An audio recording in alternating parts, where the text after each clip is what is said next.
আজকের ভিডিওতে থাকবে আপনার বাইকের ইঞ্জিন অয়েল পরিবর্তন করার সময় অবশ্যই আপনার সাবধানতা অবলম্বন করতে হবে। আপনি যদি সাবধানতা অবলম্বন না করেন সেক্ষেত্রে আপনার বাইকের ইঞ্জিনের সর্বনাশ হবে। ইঞ্জিন অয়েল পরিবর্তন বাইকের জন্য খুব গুরুত্বপূর্ণ। আমাদের শরীরের রক্ত যখন খারাপ হবে তখন আমাদের পৃথিবীতে বেঁচে থাকতে কিন্তু অনেক কষ্ট হয়ে যায়, এক পর্যায়ে এসে আমাদের মৃত্যুবরণ করতে হয়। বাইকেরও একই সিস্টেম।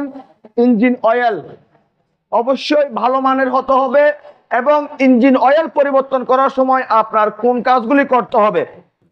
প্রথমে আসি, অনেকে দেখা যায় ইঞ্জিন অয়েল পরিবর্তন করার সময় ইঞ্জিন অয়েল সবগুলি ইঞ্জিন থেকে বাইর করার জন্য সারা রাত বাইকটি যখন গ্যারেজে পার্কিং করে সকালে উঠে নিজেই ইঞ্জিন অয়েল পরিবর্তন করে ইঞ্জিন অয়েল ছেড়ে দেয়।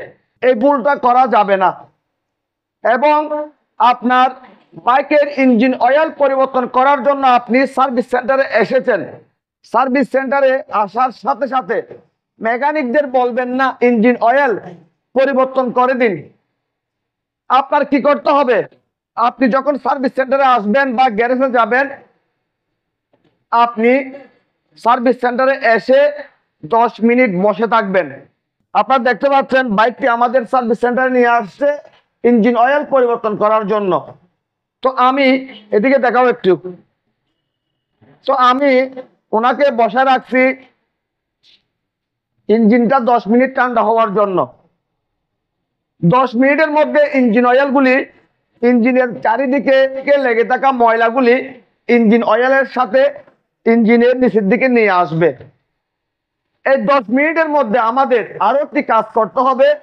বাইকটি যখন আমরা 10 মিনিটের জন্য বসায় রাখবো তখন বাইকের মালিকের উচিত হবে মেকানিকদের বলতে হবে ইঞ্জিন অয়েলের ক্যাপটি খুলে দেওয়ার জন্য, যাতে ইঞ্জিনটা খুব তাড়াতাড়ি ঠান্ডা হয়।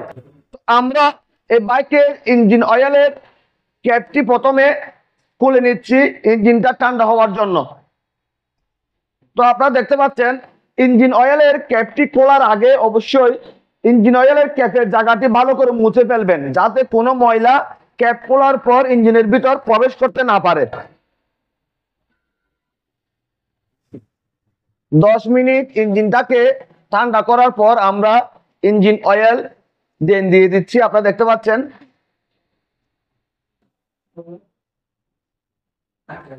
ইঞ্জিন অয়েলের ডেন নাটের বোল্টের সাথে একটি এখানে ওয়াশার লাগানো আছে।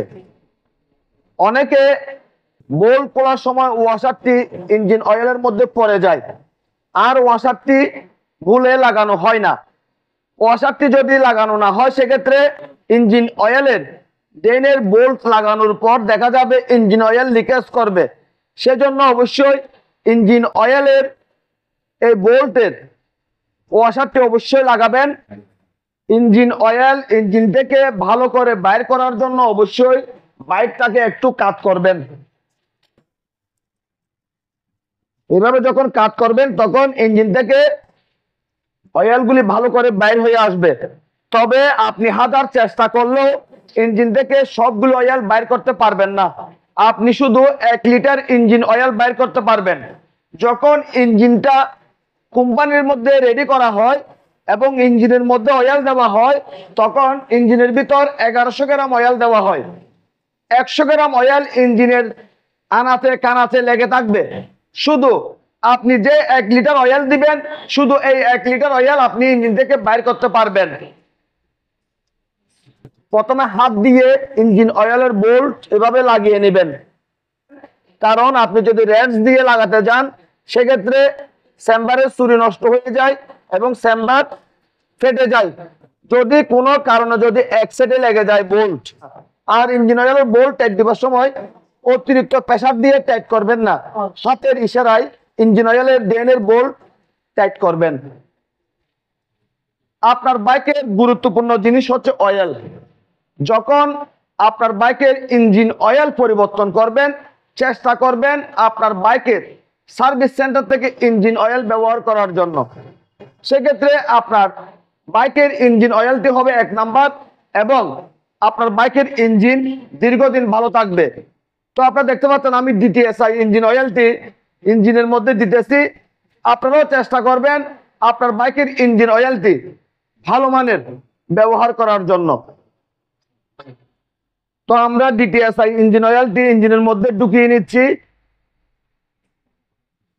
যে বাইকগুলির মধ্যে অয়েল ফিল্টার দেওয়া থাকে অবশ্যই সেই বাইকগুলির ইঞ্জিন অয়েল পরিবর্তন করার সময় অয়েল ফিল্টার পরিবর্তন করবেন। আবার অনেকে প্রশ্ন করে পালসার বাইকের অয়েল ফিল্টার কোথায় থাকে? পালসার বাইকের বাইরের দিকে কোনো অয়েল ফিল্টার নাই। ক্লাচ কভারের ভিতর অয়েল পাম্পের সাথে অয়েল স্টেনার লাগানো থাকে। অয়েল স্টেনার কি করে? ইঞ্জিন অয়েল পরিষ্কার করে অয়েল পাম্পের মাধ্যমে ইঞ্জিনের চারিদিকে সাপ্লাই করে। চেষ্টা করবেন আপনার বাইকটি সার্ভিস করার সময় ক্লাচ কভার খুলে অয়েল স্টেনার পরিষ্কার করে দেওয়ার জন্য। আপনাদের যদি আমার আজকের ভিডিও যদি ভালো লেগে থাকে লাইক করবেন, কমেন্ট করবেন এবং বেশি বেশি করে শেয়ার করবেন। আর আমাদের ছোট্ট পরিবারটি সামনের দিকে এগিয়ে যাওয়ার জন্য সুযোগ করে দিবেন। সবাইকে অনেক অনেক ধন্যবাদ জানিয়ে আজকের মতো বিদায় নিলাম।